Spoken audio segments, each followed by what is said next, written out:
Welcome to another episode of Crow Gist. My name is Lex Olo, and I've got my people in the house. And today we're going to be talking about something very, very interesting.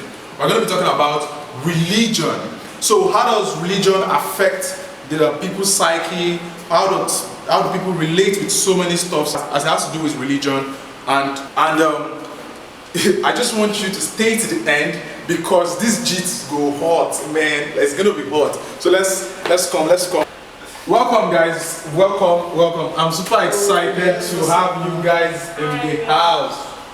All right. So today we're going to be talking about something very, very interesting. We're going to be talking about religion.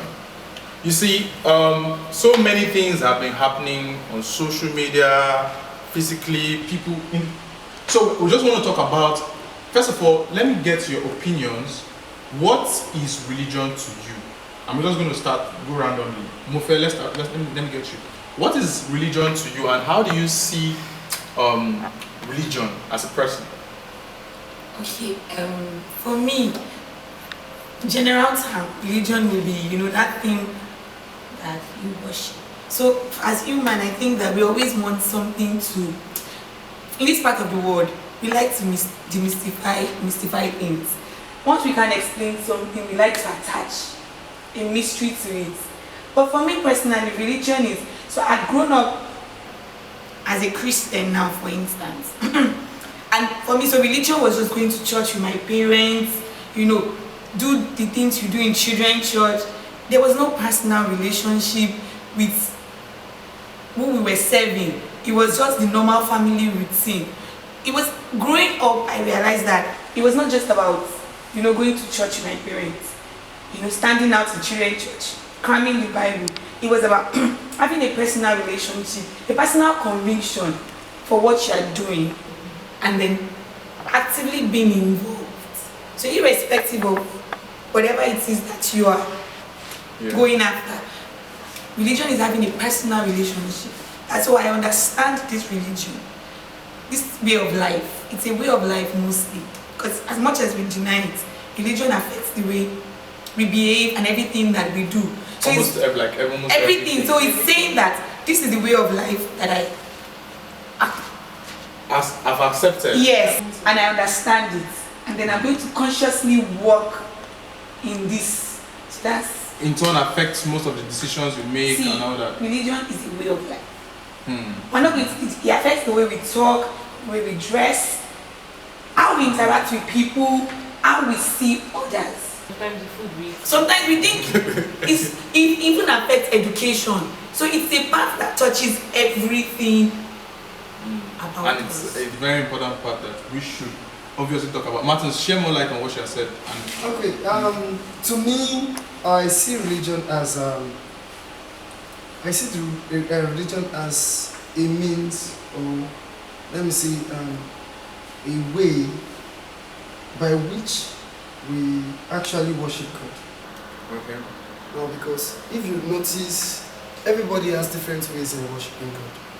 Either Christianity, Islamic, tradition, everybody, even those traditional worshippers will say Olodumare, which they refer to as God. Do you understand?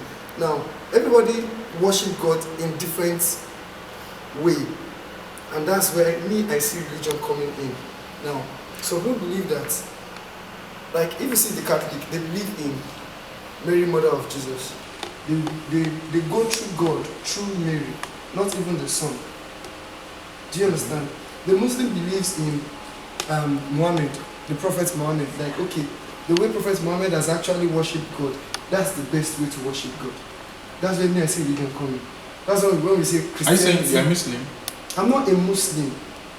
Christians see God, like before I can worship God, I have to go through Jesus Christ. No, I'm talking about now, personally to you. That's what I'm saying. I see religion. I'm only just trying to expatiate my definition. Yes. Yeah, so I see religion as a means of worshiping God. So I'm just trying to expatiate, like traditionally, some people worship God through Ogun. Yeah. And some people worship God through the Prophet Muhammad's style of worshiping him. Some people worship God through because they believe in Holy Mary, Mother of Christ. Some people through Jesus Christ. Do you understand? So to me, I see religion as a means or a way by which we worship God. Ella, let's talk about that too. Okay, religion. I see religion as it's an English word. Yeah. So most of them know defining something, you have to find out the actual meaning of that word. So I see religion as a belief in a spiritual reality. Okay. That's just it. Believe in a spiritual. That's what the dictionary says. Believe in a spiritual reality. So how does it affect you? Or how does it affect the world generally? So you believe that there is something more than physical. Okay. It's so obvious. Like, it's so obvious. There's so many examples to give. When someone tells me that life is just physical, I'm like, how can you explain? And how do you something so? How can you explain a cultist that kind of like washes himself and shoots in a gun and does not bounces back, it does not penetrate? What are you tell me that is physical? What physics can explain that? We all know that a gun comes in contact with you, shoot a gun at somebody, and the person, it will definitely penetrate and injure that person, but it bounces, you used to class hit that person. You're telling me that life is not spiritual. Do you understand? So religion is actually a belief in a spiritual reality. So different persons, they believe that there's something more than the physical. So it now, that's where the variation comes in. Christians, we believe in God, and we believe the access to God is through Jesus Christ. We have other religions, we have in Islamic religion, we have Hinduism and every other one. But religion generally is belief in the spiritual reality. Okay. Help us to let's get your opinion too. Okay, I see religion as a means of worship. You know, in the Bible talks about Moses going to go and get the laws, and the people cannot even wait till Moses comes back. Then the people started looking for something to hold on to, something to cage on to. So they started worshipping something mystic. So human beings just love to worship. Okay. You understand? Just like what Mofe said, that human being would love to demystify. Demystify. The human being just love to worship.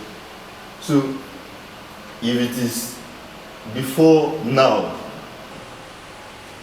we are worshipping the Obatalas, we are worshipping the Oguns and all those stuff. But you know, when the Europeans, when they come down to us here, they said there's something more powerful that has life more than these things that we are worshipping. So they took away those things away from us, and they give us the Bible, and made us know that, made us think the Bible is even more superior. So human being loves superiority. What is that thing? They love something higher, and they want to worship, they want to cling to that thing. Are you getting it? So religion is just a means of worship. Of worshiping. Sorry, I think I want to say something. Sorry. Yeah.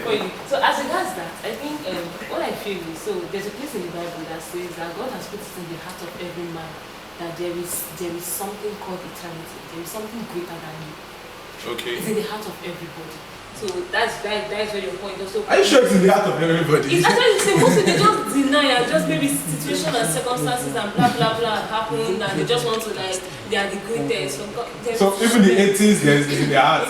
Yes. So no. For me, I believe that. So that explains why scientists are so caught up in finding the origin of evolution. Yes. Because they know that beyond what is happening now, they call it a course. So I done a course philosophy in school where they say an on-course course. So for everything there is a course. I mean, how do you explain? So the first question they will ask you is what comes first? The chicken or the egg? Yeah. We always want to explain things that are inexplainable.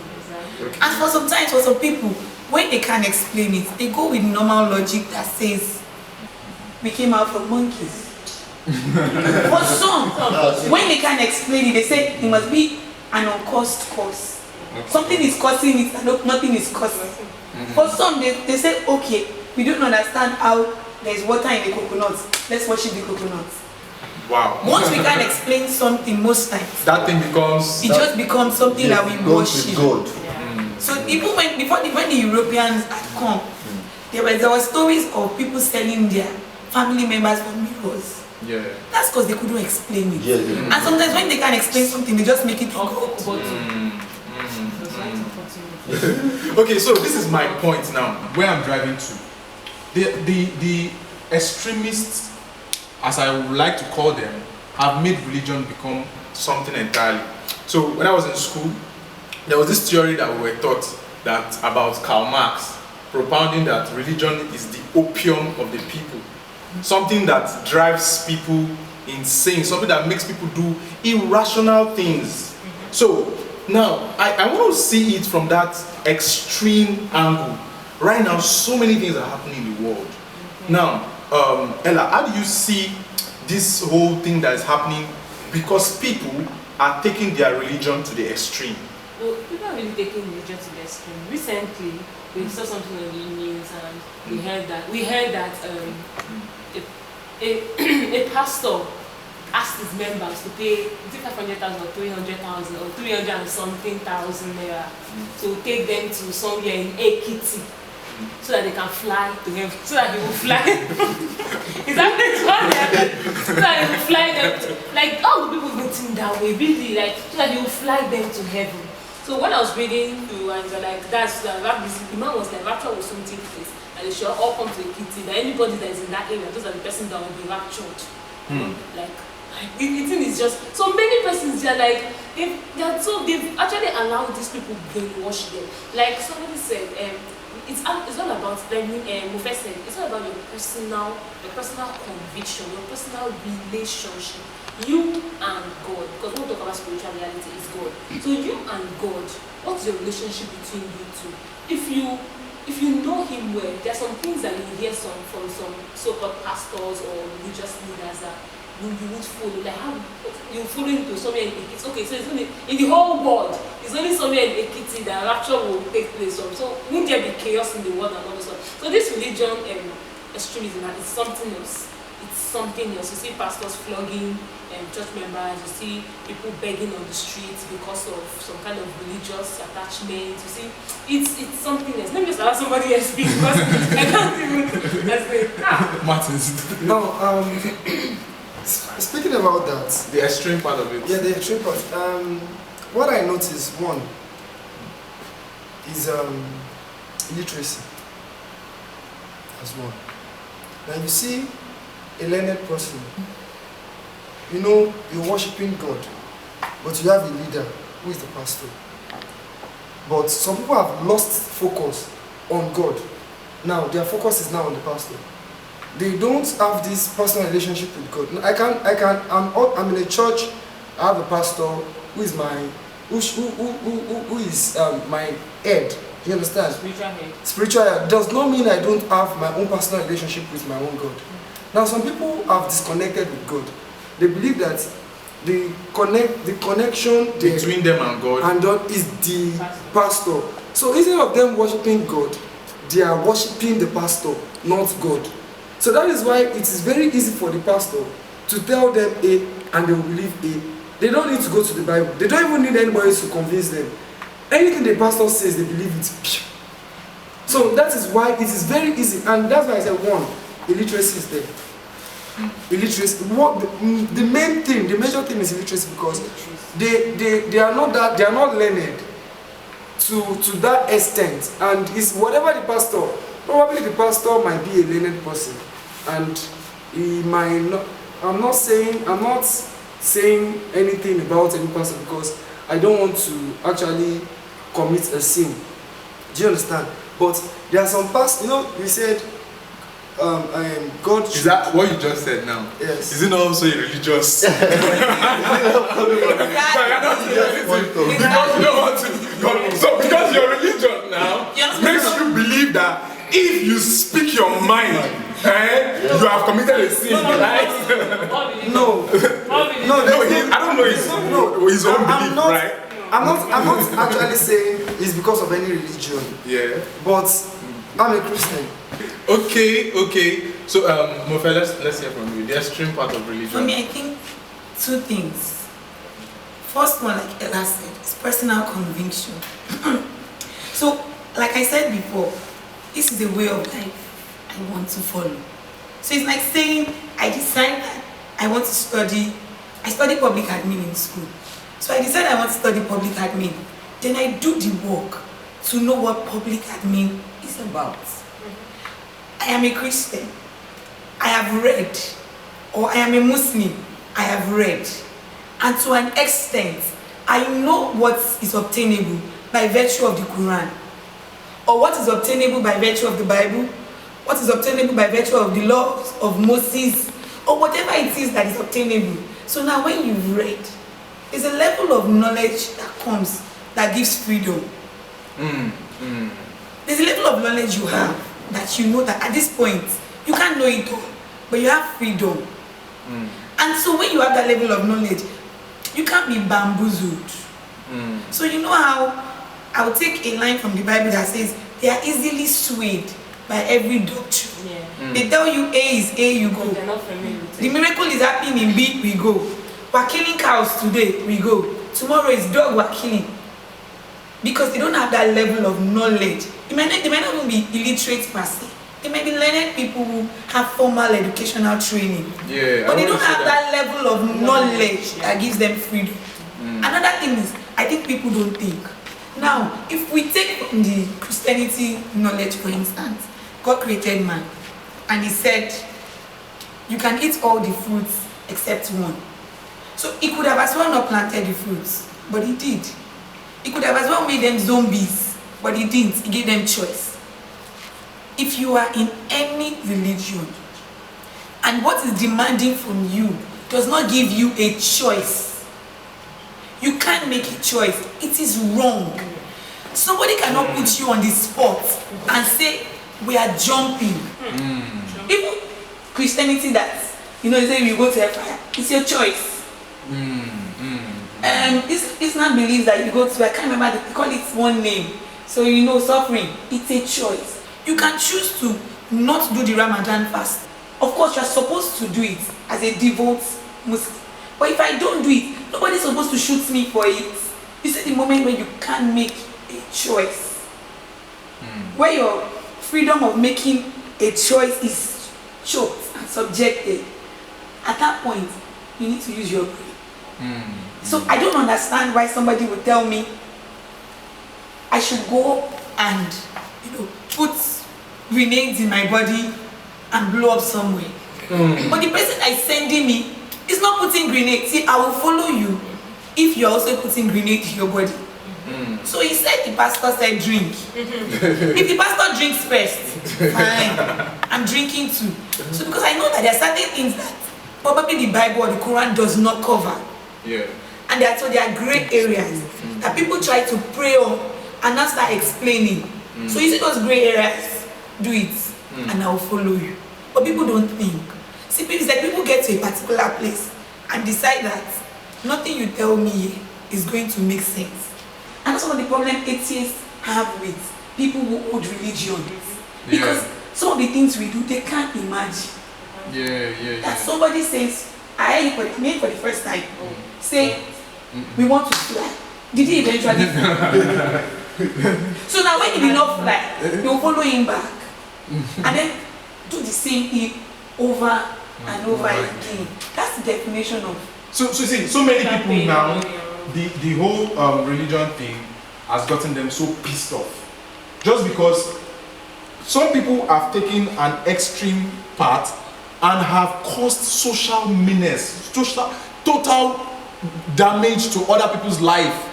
So imagine somebody, because of how high you hold your own religion, you can go and destroy other people's property, you can kill other people because you are trying to fight for your own religion. So I totally think that what can we do to try to educate people that this point where they are standing, this particular point where they are standing is not the right position to be. What can be done? You said that a lot of it is caused by education. And you said that it's because they don't have the level of knowledge that sets them free within their education. And now the problem is, what about children? Many of us, we are practicing a particular religion because our parents introduced us to those religions. and there are many people that don't. You understand? Take away, so like a child that is born and he became a Marjorie. You understand? What can be done to set those kind of people free? At least to give them a choice. Because at that point they don't have a choice. They don't even have the direction. They don't. So what can be done to actually help these people, to enlighten them that you need to know that you have choices, so that you can now decide for yourself what exactly you want to do. What do you think about it? Okay, so it might be difficult to deal with kids for now because they are dependent. And so what we need to do is from the top, trickle it down. Okay. If you address the parents, I know people that father and mother have different religions and they don't lord any on the kids. They let them grow up to decide what they want to do. Do you understand? So I think the first thing is we can't really see, this is not the kind of issue you battle from the grassroots. It's not politics. Okay. This is something that has to trickle from top to bottom. Okay. What I mean is, let's start with people that are eating grass, for instance. Read. I'll pull a book, a story from the Bible. Paul was talking about the Galatians. He says, is it the Galatians or the Ephesians? He says when they teach them, when they finish teaching them, they go back. No, he says they always go back to go and confirm what was taught. That's true. How many people are doing it? How many of us are going back to go and confirm what we were taught? That's true. And I don't think it, so formal education is important because of course you need to be learned to some point. It takes one person to break from that bondage. So if the daddy breaks from the bondage, for instance, he pulls his family into the light. Subsequently, they also go out and share the light. So for me, how do we address these issues? We need to start, first of all, punishing crimes. So we need to separate, like I always say, if I say it with all conviction, if a man of spiritual authority does something, I say that God forgives sin, but the law punishes sin. And so if you make people face consequences of their actions, I don't want to give example, but we've had assemblies where when they picked the head and then he had to face the law for the things he has done. So let's hear your view on the extreme part. How do you see it? The thing there is that, just look at the background. The thing there is that poverty has eluded the people, especially people in Africa. And because of this, we have a lot of deprivation and limitations. So when we see people who do things in an extraordinary way, it tends to move us. It tends to move us. Like, for example, in those days, they say Shango spits fire. People are they are so overwhelmed and amazed by that.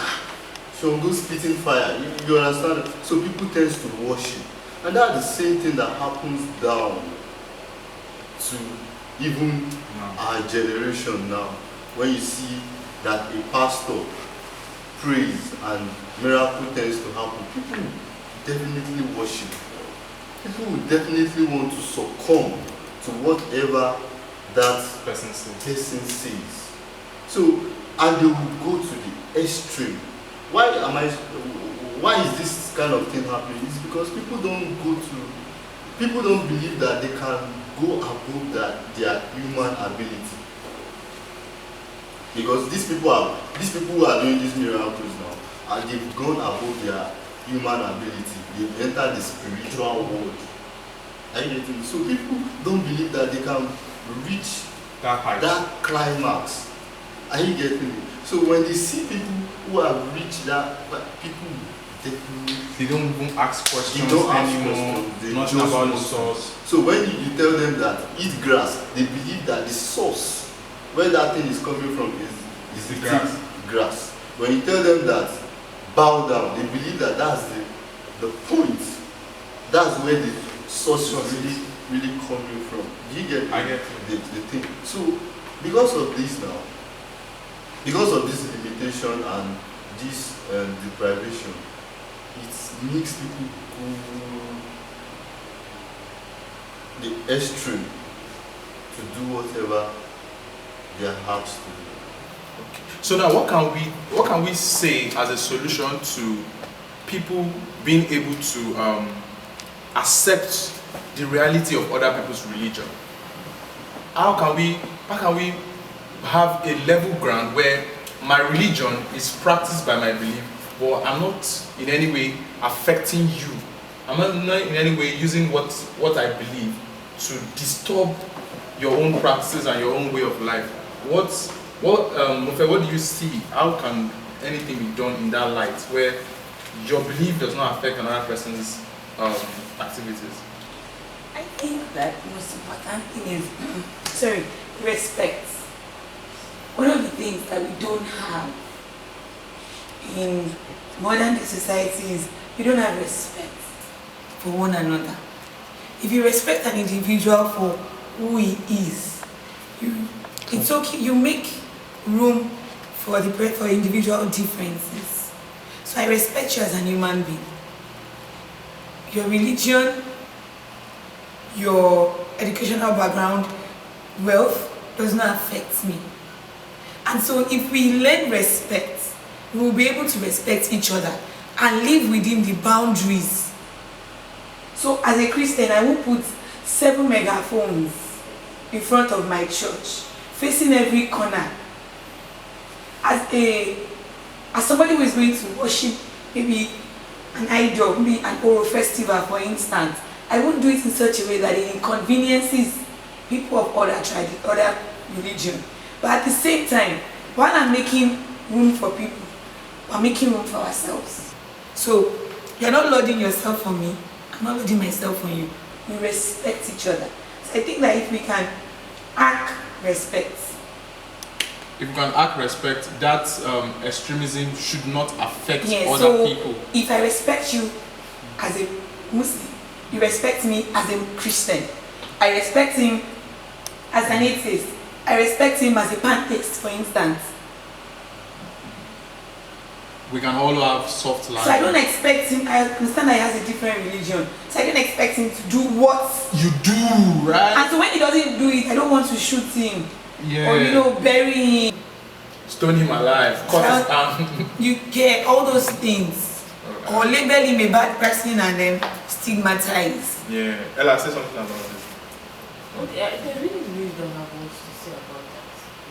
So she has said, the only thing I would want to say is, there was a question we actually brought up as regards how these things can be worked on, like how the extremism can be controlled and all.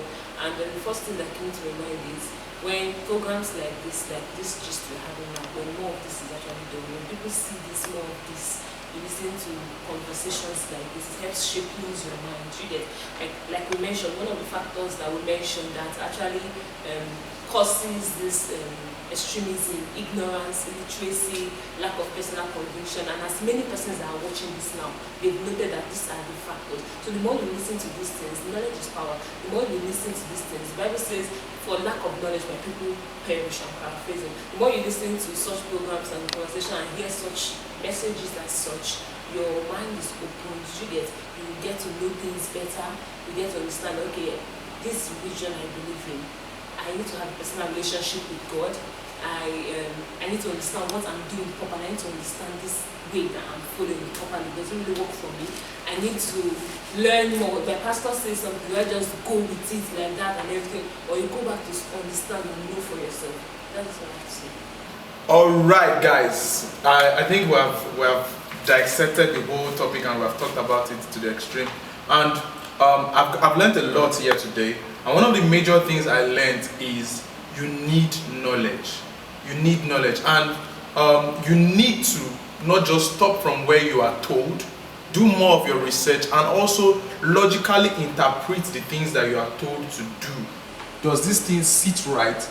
This will help you respect other people's religion and know that the world does not revolve around you and your own religion, so that you can respect other people in their own space and don't do things that would eventually affect the way other people live their own lives. So thank you guys very much, and this is it from Crow Gist with Crow, and we're going to be seeing you in another episode where we're going to be bringing another exciting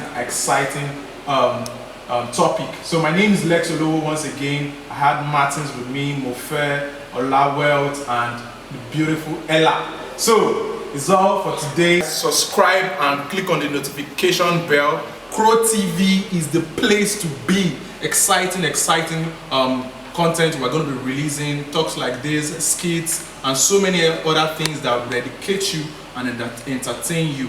Alright, click on that notification bell right now and comment, share your own views. What do you think about this conversation we just had? Go to the comment section, tell us more about your own experiences, your own belief, and why you think people should do things differently to avoid religious extremism. Peace out.